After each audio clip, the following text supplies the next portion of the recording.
Much to talk about. Let's get to our panel. Xiankun Lu served as a senior trade diplomat for China. He joins us from Beijing. With us from Amsterdam is Shada Islam. She's policy director at Friends of Europe, an independent think tank. Kirkegaard is a senior fellow at the Peterson Institute for International Economics. He's with us here in the studio in Washington. And with us from Bitterflug, Germany, via Skype is Cora. Jungbluth. She is from the Bertelsmann Foundation. She authored the aforementioned study arguing for the European Union to make an economic pivot towards Asia. Let's start, obviously, with you in Germany there, Cora, because you authored this report. What essentially is your message? And is this an encouragement or a reflection of something that's already happening, Cora? Well, actually, it's a bit of both. The EU-Asia's pivot is already happening.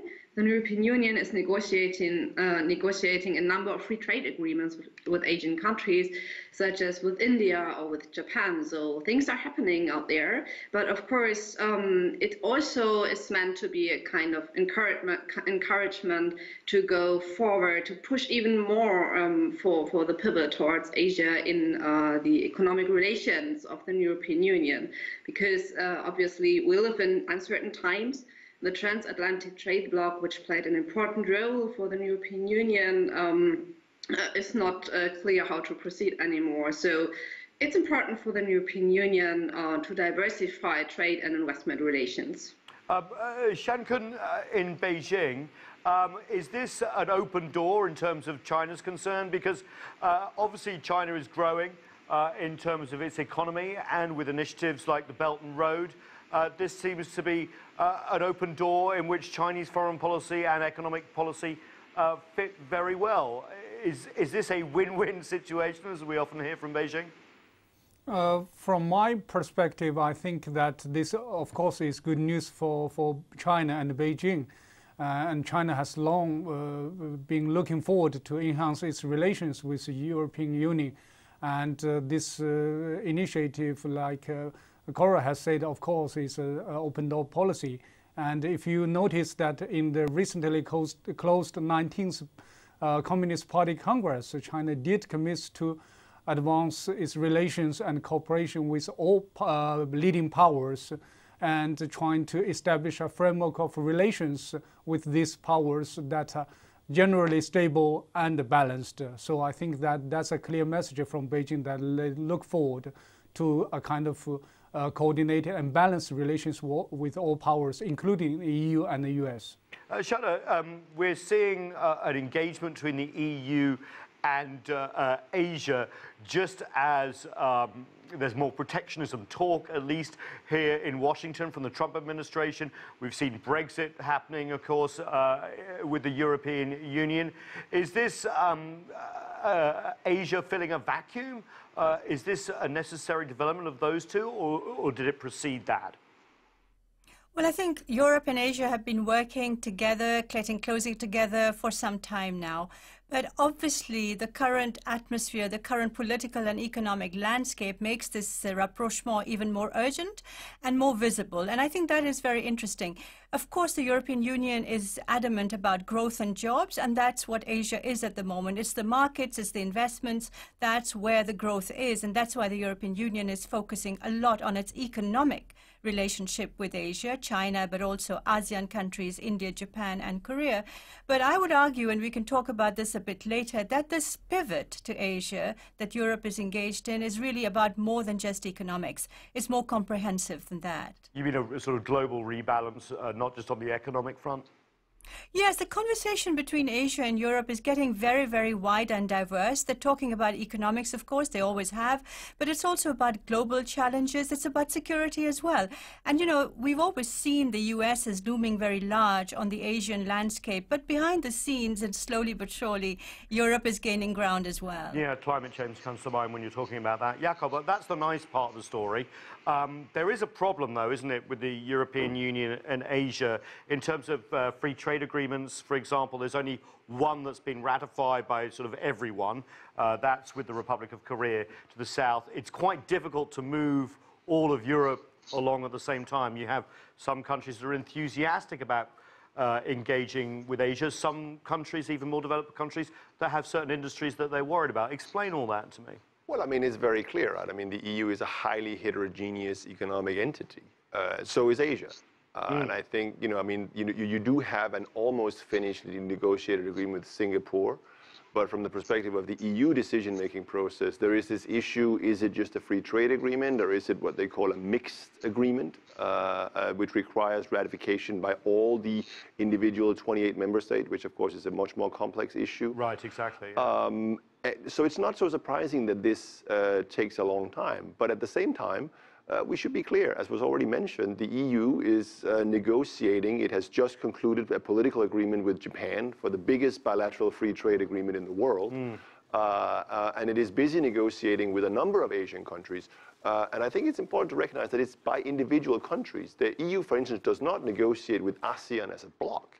It negotiates with individual members of ASEAN, which in some ways makes it more complex, but also, of course, allows the EU to have more of an advantage in these negotiations, because they become more uneven, because the EU is a relatively bigger trading partner against each one of these members individually. So there's some tactics involved in this as well.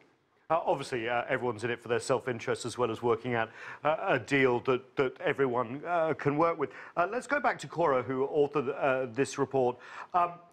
Do you see very much in the last 12 months, we talked about the Japan free trade agreement, that Europe is filling this vacuum that's been left with the US exit from that Trans-Pacific Partnership, a deal they started negotiating and pulled out before ratification? I think it's very conspicuous that most of the free trade agreement the European Union is negotiating with Asian countries have advanced within the last 12 months. You mentioned Japan, or I think Jacob mentioned Japan. The political agreement was achieved in July this year, after head of states had met in Brussels in March. And also during the India-EU summit earlier this month in Delhi, both sides agreed that their chief negotiators would meet again in November to see how to move ahead with the agreement. And this all has happened since President Donald Trump took office. So there obviously is a connection, and the European Union is trying to move their attention towards other regions in the world, such as the Asia-Pacific regions, since the Transatlantic Trade Pact is, well, not the future of the Transatlantic Trade Bloc is not certain anymore. Well, it's certain that Washington won't be in it for now, anyway, even if it moves forward.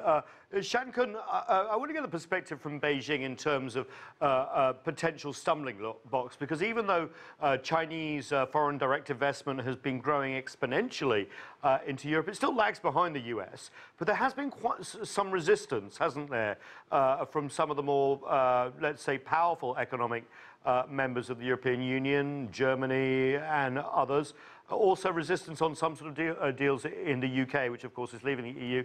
Is China facing resistance? What I see is, of course, is an issue to be managed by both sides. I mean, of course, there's a growing FDI from China into the European Union.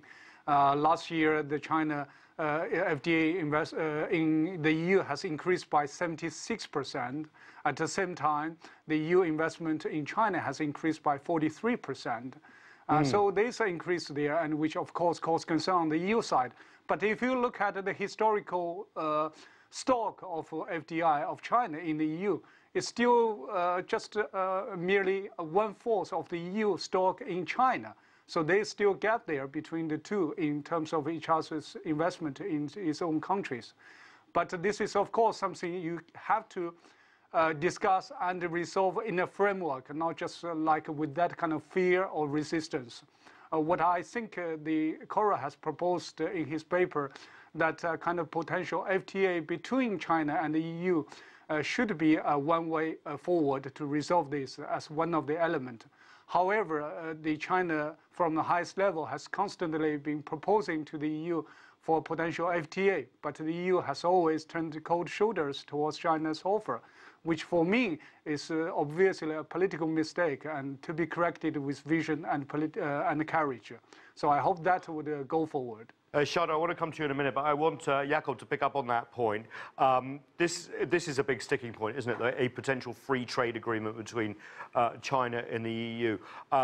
What are they exactly? We've heard some words from Germany over steel, for example, and also resisting making China into a fully market economy, as the World Trade Organization ascension laid out. Are these the two major things, or is there much more than that? I think there are much more than that. Yeah. I mean, the reality is that Germany actually, in many ways, will probably be one of the EU countries that will feel less threatened by a potential FTA with China. But so who would be the most threatened? I think a lot of the Eastern European countries would be. I think countries in the Southern Europe would.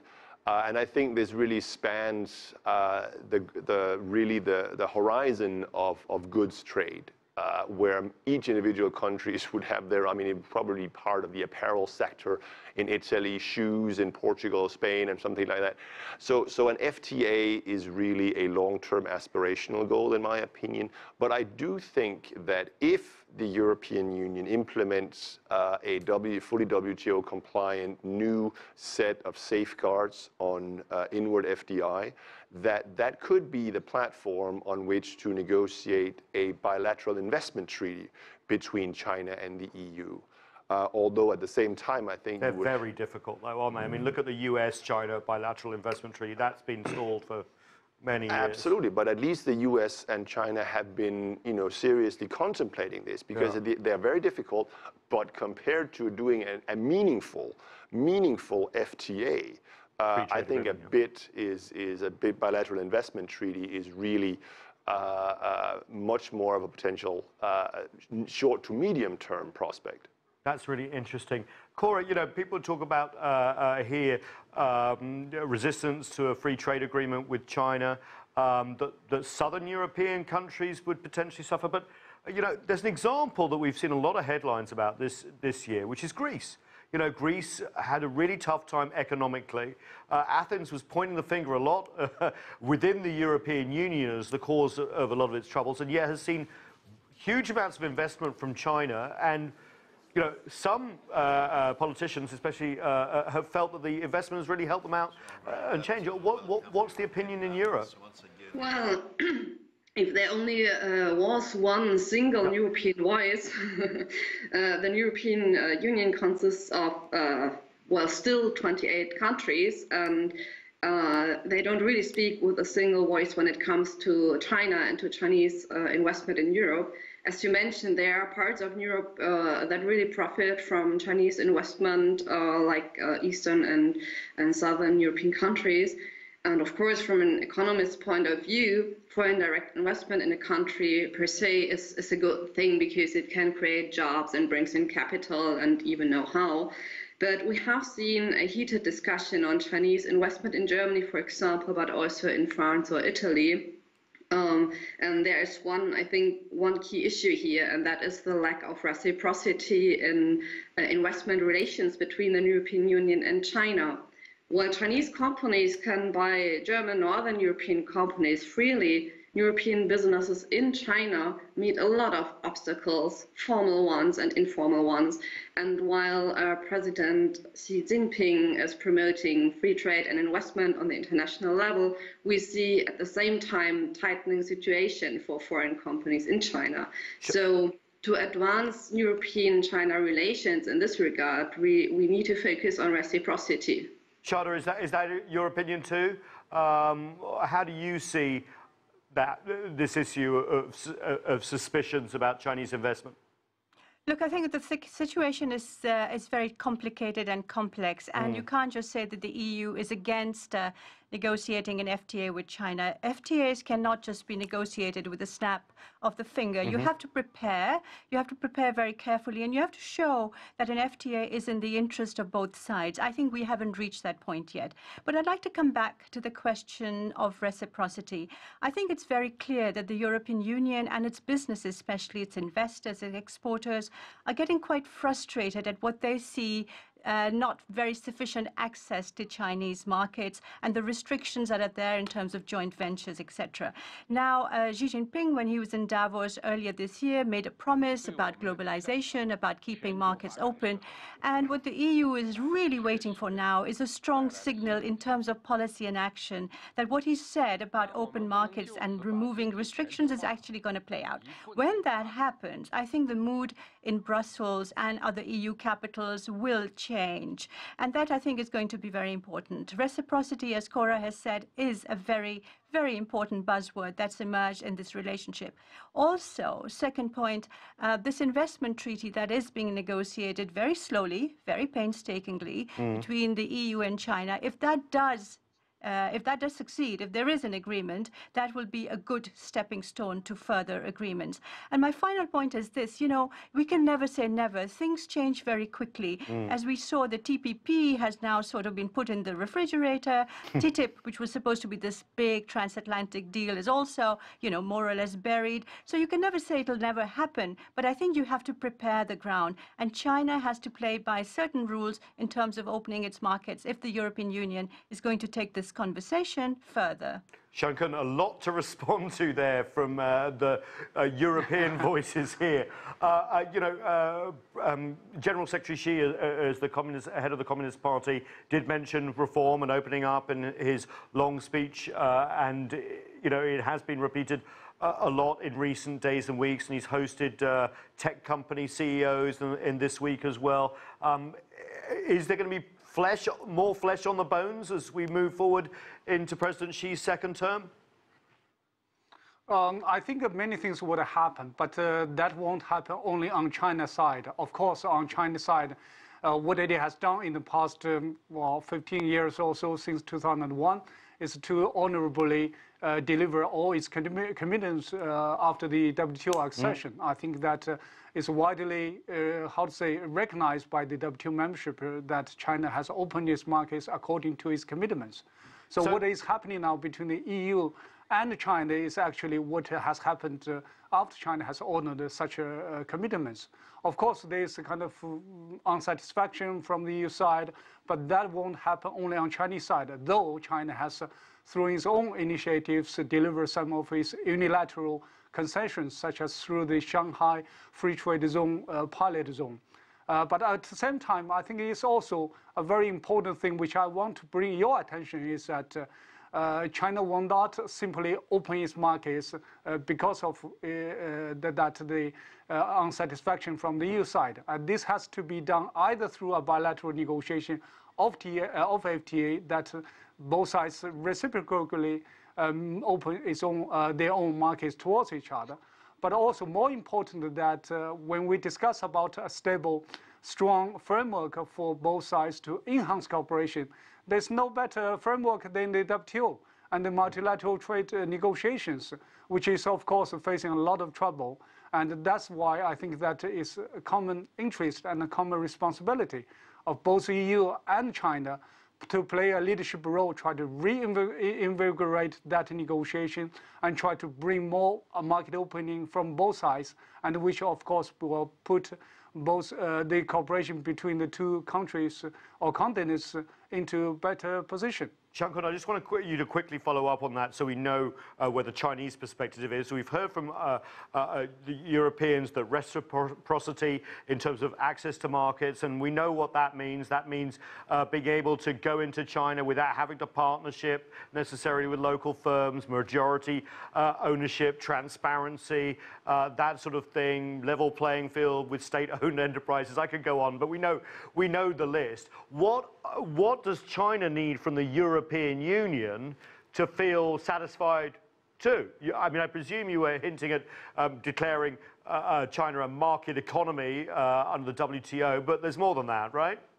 Yeah, I think that what you have discussed are all familiar expression by the EU side, but those are just not something conceptual. You have to really look at each other based on WTO commitments. It's not just that I'm not satisfied, so you should open it. No, let's look at the WTO commitments. China has faithfully delivered its commitments according to its accession protocol.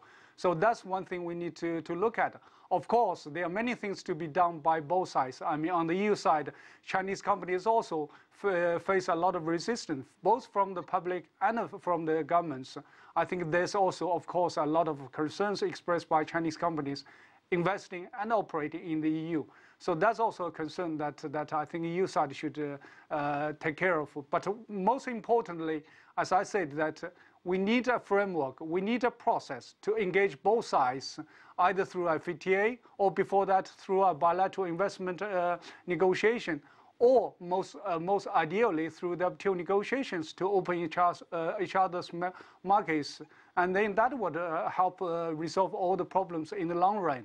Yeah, Jakob, what a difference 20 years makes. I mean, here we have Beijing defending the WTO, while Washington is trying to pick various bits apart. Is that the correct vehicle, do you think, for the European Union and China and Asia to go through? Or do you think it has to be a sort of a basis in terms of Brussels and Beijing, Brussels and other capitals? I mean, I got to say, my view is that the idea that you can get meaningful additional trade liberalization for the foreseeable future done through the WTO. Hence the fashion for free trade agreements. Yeah, I think, unfortunately, the idea that you can restart something comprehensive, while obviously I would be greatly in favor of that because it is the best approach. And you're a free trader.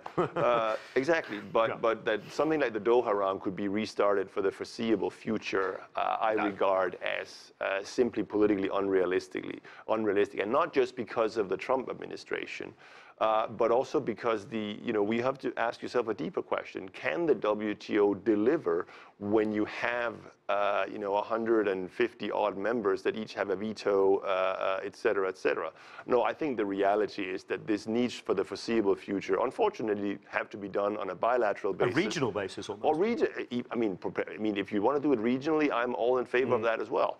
You might be able to do sectoral agreements at the WTO. You already recently did trade facilitation. I would certainly love to see the trade and services agreement at the WTO level, but something comprehensive, I don't think is credible. Shada, I just want to ask you one other point in terms of where these negotiations should be looking at, because things are moving so fast, especially in the area of technology. Are we too hung up on things like steel and not as concerned much about sort of the globalized linkages that technology is bringing? Absolutely, but not just that we're too hung up on, sunset industries and global oversupply of steel, etc. I think we're just stuck on a very mercantile approach to trade, and I think that is one of the most unfortunate developments in recent years, and pushed, of course, by U.S. President Donald Trump, among others. I mean, it really is that we're just sort of talking tit for tat, reciprocity, no reciprocity, whereas world trade and world investments is really a global common good, It's for everyone's interest, and I really want everyone to get away from this and to start talking really in terms of jobs and growth on a worldwide scale. And of course, technology is a very important element of this new world trade order that's being developed. I think the World Trade Organization isn't totally dead, but is suffering from the same kind of malaise that all multilateral organizations are at the moment. They're 20th century constructs in a 21st century world. And I think we also overemphasize the importance of FTAs, because really European business and Asian business are thriving. Trade is booming. So what will these FTAs do in addition to what we have at the moment? And I think that's the key question. Yes, it's prestigious. Yes, it's very, very, prestigious. And, it shows that we care for each other if we have an FTA. But really, does business really, really need it? Isn't it more important to just go ahead and trade and do business with each other rather than get all these negotiations going and getting to such a political sort of, coma over these things? I think that's important to consider as well. A very good point there is where we're going to have to end from here in Washington, D.C., from Beijing, from Amsterdam, and from Germany as well. That's it from this edition of The Heat. I'm Nathan King in Washington, D.C. Thanks so much for this.